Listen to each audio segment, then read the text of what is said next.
In 2018, Apple revolutionized the iPad by making them more modern.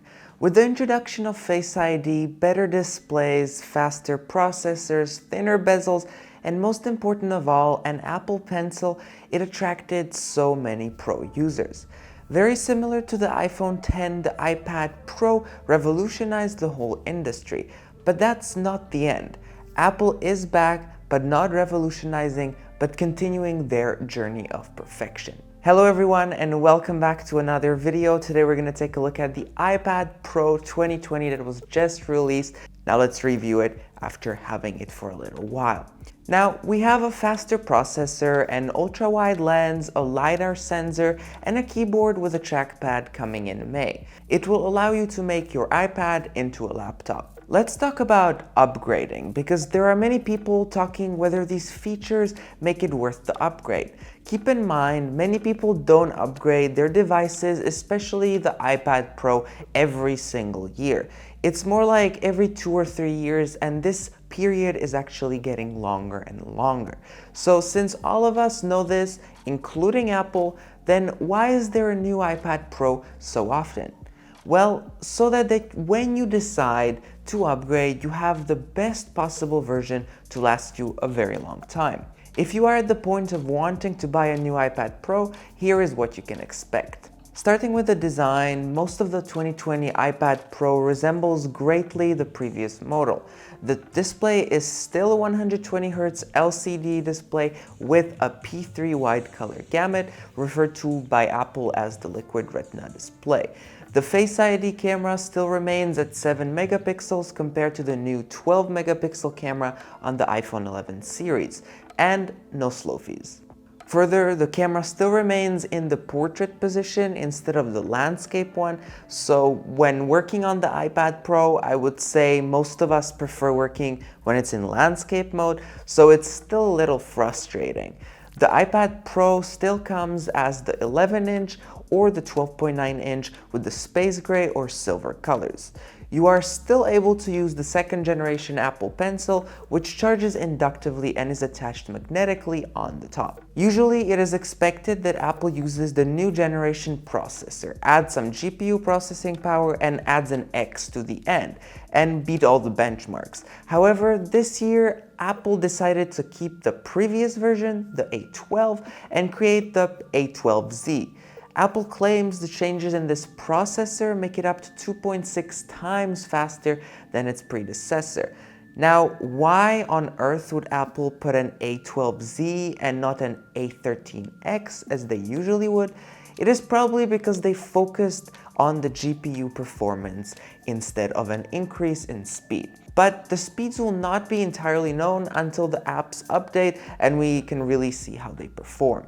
Cameras on iPads are really great for some people, especially those that only have an iPad. So updating the cameras and upgrading them frequently can make this a great feature. For the past few years, Apple didn't really touch the camera on the iPad Pro, but that has changed today. The new iPad Pro has 2 cameras instead of only one.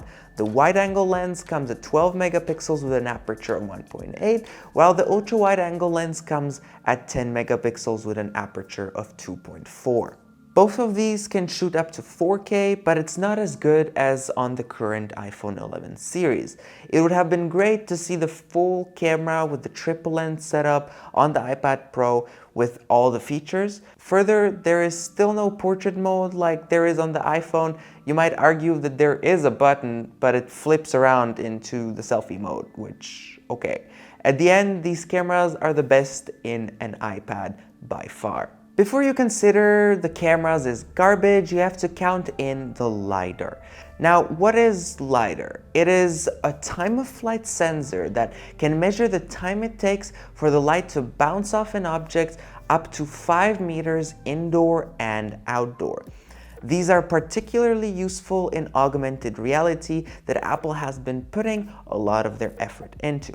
However, this technology is not new. Google has been experimenting with it as well, and many Android phones already have it for better portraits. But there aren't many uses for general users just yet, besides the Measure app. Of course, this feature is going to come to the 2020 iPhone 12, so Apple might want developers to start creating apps now before the official release of the iPhone 12. Further, maybe with iPadOS 14, there will be some other major improvements, including the highly requested portrait mode on the rear camera. The iPad Pro features Wi-Fi 6, which is the latest technology that can also be seen in the current iPhone 11 series. There is no 5G support here, but there are rumors that the upcoming iPhone 12 will be the first device to have it. Audio has also been introduced, as was first seen on the 16-inch MacBook Pro towards the end of 2019. It allows for the recording really crisp audio for interviews or podcasts, which is very similar to a USB mic. All this has been said with the microphone of the new iPad Pro. The newest addition to the iPad Pro and all the iPads that can run iPadOS 13.4 is the new cursor system. It can work with any Apple mouse or third-party mouse, as well as with Apple's trackpad and keyboard. With Apple's trackpad and cursor, it supports some Mac gestures to switch between the apps. There is also a new Magic Keyboard with a trackpad coming later this year in May. It's a backlit keyboard with a USB-C port for pass-through charging, but it is on the pricey side. For many people, this will be finally the combination they have been dreaming about.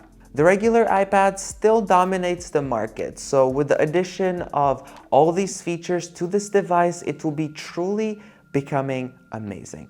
Since the regular iPad has been going down in price year after year, many people can be exposed to this new technology. Of course, I cannot review the device entirely because I've had it only for a few days. But would I recommend anyone to buy it? With all the new features coming and the amazing things that this iPad brought, I have to say yes. If you have the money to buy it, then do it, and I believe you won't regret it.